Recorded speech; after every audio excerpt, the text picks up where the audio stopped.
nyt ollaan täällä Pyröneillä ja täällä on semmoset kohtalaisen hienot maisemat. Että ne on yllättävän korkeat ja lunta näkyy olevan aika mukavasti. Ja laskettelijoita täältä. Joo, ei mulla tämän kummempaa, matka jatkuu hyvin ja siellä osa oli, ihmiset on huolissa, että jos mulla on vaikka rahat on loppu kesken. Niin ei ihan vielä. Minä kyllä ilmoitteles sitten, jos näin pääsee käymään. Niin Joo, ja tuosta Iranisovasta sen verran, että ihan niin kuin ihmeellisiä niin kuin letkauksia sieltä tulee. Niin kuin, minä olen Amerikan residenttiäkin pitänyt aika fiksuna kaveri. Välillä siellä tulee kyllä semmosia, että ne ei ole tosiaankaan harkittuja tai muuten. Että, kun esimerkiksi niin kuin maajoukkojen lähettäminen sinne Iraniin, sehän on ihan mahdoton tilanne. Että sillä Iranilla on niin paljon niitä ohjuksia, että sinne jonnekin lähetetään maajoukkoja, niin ne tuhoaa heti ne ohjuksilla ne maajoukot. Että se ei mitenkään onnistu. Ja se tosiaan se maan valtaaminen, niin se ei onnistu ilman maajoukkoja. Ja tätä minä ihmettelin, että miksi ne lähti tähän hommaan mukaan. Että tässä ei ole kyllä nyt oikein onnistumuksen mahdollisuuksia kovin paljon. Ja Yhdysvallalla, kun niillä loppuu ne ohjukset sieltä kesken, niin ne joutuu lähtemään käymään tankilla ja lisätavaraa jostakin hyvinkin kaukaa Euroopasta, mistä ne nyt sattuu löytämään niitä. No on hyvin paljon ongelmia, että kummastuttaa kyllä, että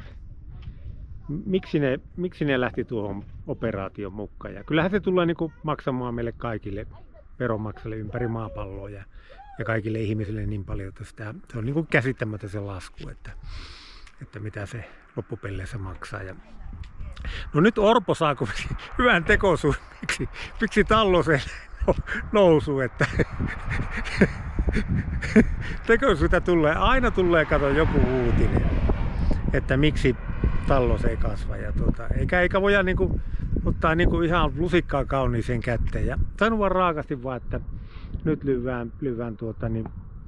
lyvään kaikki ylimääräinen, mistä valtio maksaa ja lähettää kaiken maailman turhuuksi, niin kaikki poikki kertalaakista. Ja kehitysapu kokonaan. Ja näitä Kelamaksujakin mitä annetaan, niin ei muuta kuin raakasti vaan niitä karsitaan. Ja työttömyystukiinhan on, näihin ansiosidonnaisiin on pakko puuttua. Vaikka se joku ihminen siellä ajattelee, että se ei ole hyvä homma, mutta niin on pakko. Se on tässä vaiheessa parempi nyt tässä vaiheessa. Ja valtio on otettava jollakin tavalla niin kuin tähän työllistämishumppaan vähän niin kuin osallisuutta ja yrittää niin kuin semmoisen tuottavaan työhön. Ja meille yrittäjille pitäisi antaa sitten mahdollisuus työllistää ihmisiä tämmöisellä hetkellä, kun nyt on, niin semmoisilla erityisvaltuuksilla. Ja minä tarkoitan sitä, että niin kuin kaikkia näitä työttömyysmaksuja, niin nämä niin kuin pyyhkästään kokonaan pois ihmisiltä, jotka työllistetään. Että maksetaan vain se normipalkka, mikä niille maksetaan, mutta ne ylimääräiset maksut kaikki pois.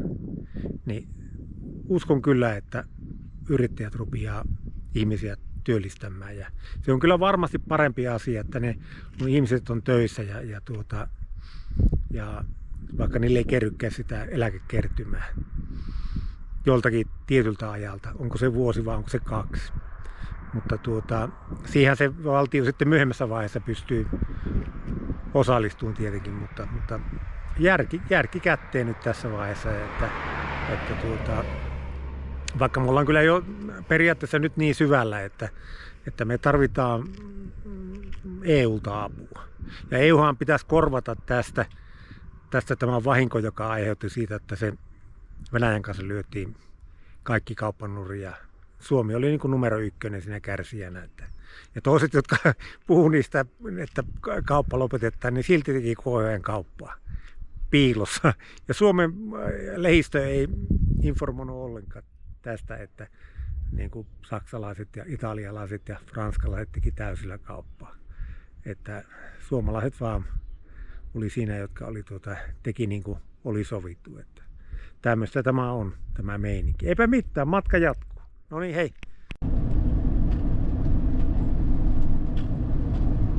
Joo, maisemat on komiat täällä ja kyllä täällä viihtyykin, että kyllä silmä leppää tässä maisemassa. Ja hyvin hoidettu nämä tiet on, että nämä on suolattu täällä. Ei tarvitse pelätä, että kesärenkalla aiot törrytteleekin. Korkeat on viitattu. Oli tuossa välillä niin 3 metriä lunta. Niin pitää olla vähän pidemmät viitat kuin Suomessa.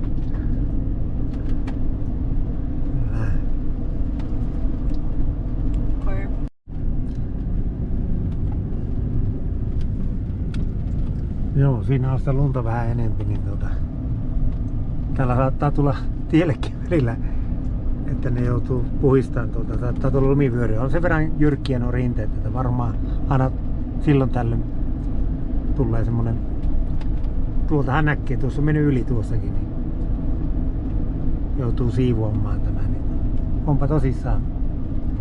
Metalli on, tuommoinen metallikaije on tuossa taipunut. Joo, lumella on voimaa, että se on kyllä, se on niinku veellä, niin sitä on, kun tulee vauhdilla alas, niin se on kyllä, ei kannata jäädä alle. Joo, sitä minä ihmettelin kans siinä, kun ne murhautti sen vanhan ajatollin Khomeini, niin että siinä ei kasa ollut tainnut ollekään järkeä takana, kun sehän halusi se mies. Se oli, ei se pelännyt, se oli nää näkyy silleen, tiesi, että sitä saatetaan tarkkuuttaa ja se sai martturikuoleman ja niin kuin nehän uskoo nämä islamilaiset, niin nehän uskoo siihen, että otapa hetki, pitää 2 kädellä vääntää. Uskoo, että kun tuolloin kuolee, niin se on sitten päästään netsyjen 72 netsyjen kanssa ilottelemaan, että näinhän ne ajattelee.